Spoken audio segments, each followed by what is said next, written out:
નમસ્કાર મિત્રો, સ્વાગત છે મારી યુટ્યુબ ચેનલ ઓલેજ હેપીમાં. મિત્રો, આજે આપણે પોલીસ કોન્સ્ટેબલનું ટેસ્ટ પેપર નંબર 2 જોઈશું, જેમાં આપણે ટોટલ 25 પ્રશ્નોનો સમાવેશ કરેલ છે. 25 પ્રશ્નોમાંથી કેટલા પ્રશ્નો સાચા પડે છે તે તમારે કોમેન્ટ બોક્સમાં જણાવવાના છે. તો ચલો મિત્રો, ટાઈમ ન બગાડતા શરૂ કરીએ. 26 નંબરના ક્વેશ્ચનથી સાક્ષીઓને તપાસવાનો સામાન્યપણે ક્રમ કયો હોય છે? તો સાક્ષીઓને તપાસવાનો સામાન્યપણે ક્રમ કયો હોય છે? સાચો જવાબ રહેશે એ ઓપ્શન, એટલે કે પહેલાં સર તપાસ કરવામાં આવે છે, પછી ઉલટ તપાસ અને પછી ફેર તપાસ કરવામાં આવે છે. આગળનો ક્વેશ્ચન, સૂચક પ્રશ્નો અંગે કયું વિધાન સાચું છે? આ બે વિધાનમાંથી સૂચક પ્રશ્નો અંગે કયું વિધાન સાચું છે? 27મા ક્વેશ્ચનમાં સાચો જવાબ રહેશે સી ઓપ્શન, એટલે કે પી અને ક્યુ બંને સાચા છે. એટલે કે પ્રતિપક્ષી વાંધો ઉઠાવે તો સર તપાસમાં ન પૂછી શકાય, ફેર તપાસમાં ન્યાયાલયની પરવાનગી સિવાય ન પૂછી શકાય. બંને વાક્યો સાચા છે. આગળનો ક્વેશ્ચન, એ બના ઘરમાંથી ઘરેણાની બેગ લઈને ભાગે છે. બહાર નીકળતા ચોકીદાર તેને અટકાવે છે. તે પોતાના ચપ્પુથી ચોકીદારને ઘાયલ કરીને ભાગી જાય છે. અહીં એ કયો ગુનો કર્યો છે? તો 28મા ક્વેશ્ચનમાં સાચો જવાબ રહેશે બી ઓપ્શન, લૂંટનો ગુનો કર્યો કહેવાય. 29 નંબરનો ક્વેશ્ચન, સ્વ બચાવનો હક રાઇટ ટુ પ્રાઇવેટ ડિફેન્સ કઈ કલમમાં સમાવેલ છે? એટલે કે રાઇટ ટુ પ્રાઇવેટ ડિફેન્સ સ્વ બચાવનો હક કઈ કલમમાં સમાવેલ છે? સાચો જવાબ રહેશે સી ઓપ્શન, આઈપીસી 96 અંતર્ગત. ભારતીય ફોજદારી ધારો એટલે? દરેક મિત્રોને ખ્યાલ જ હશે, ભારતીય ફોજદારી ધારો એટલે ઇન્ડિયન પિનલ કોડ. નીચેનામાંથી કયું વિધાન સાચું છે? 4 ઓપ્શન આપેલા છે.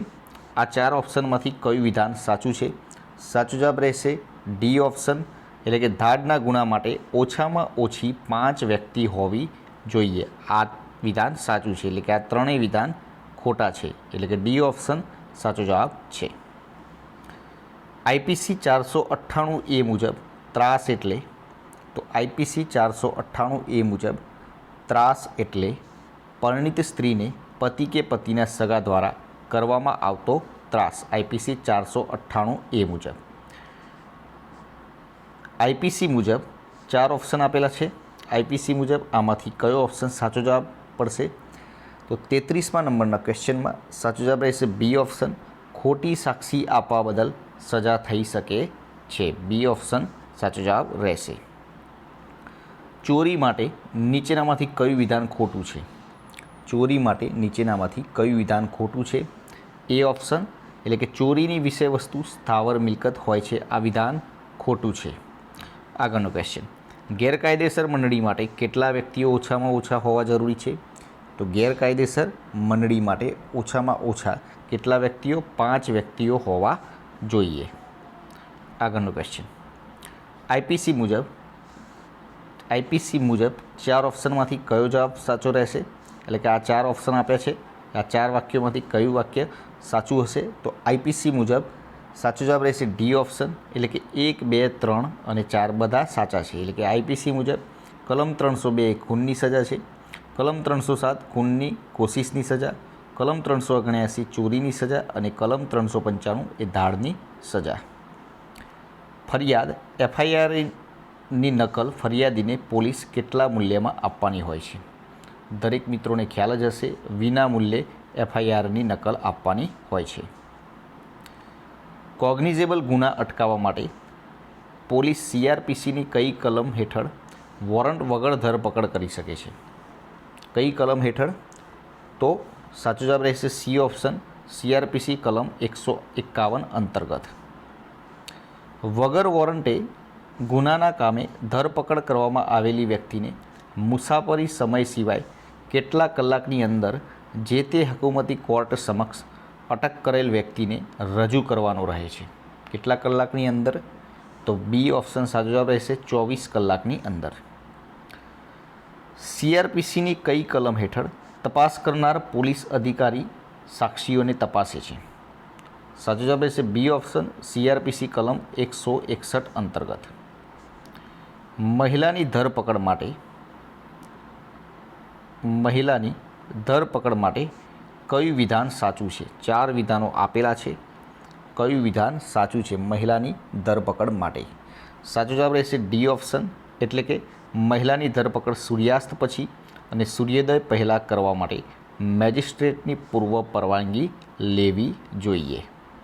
આગળનો ક્વેશ્ચન, નીચેનામાંથી કયું ભારતના બંધારણનું લક્ષણ નથી? તો 42મા નંબરનો ક્વેશ્ચનમાં પ્રમુખશાહી પદ્ધતિ જે ભારતના બંધારણનું લક્ષણ નથી. દરેક મિત્રોને ખ્યાલ જ હશે, પ્રમુખશાહી પદ્ધતિ આપણા દેશમાં નથી. પંચાયતી રાજ પ્રણાલી કયા સિદ્ધાંત પર આધારિત છે? પંચાયતી રાજ પ્રણાલી સત્તાના વિકેન્દ્રીકરણ સિદ્ધાંત પર આધારિત છે.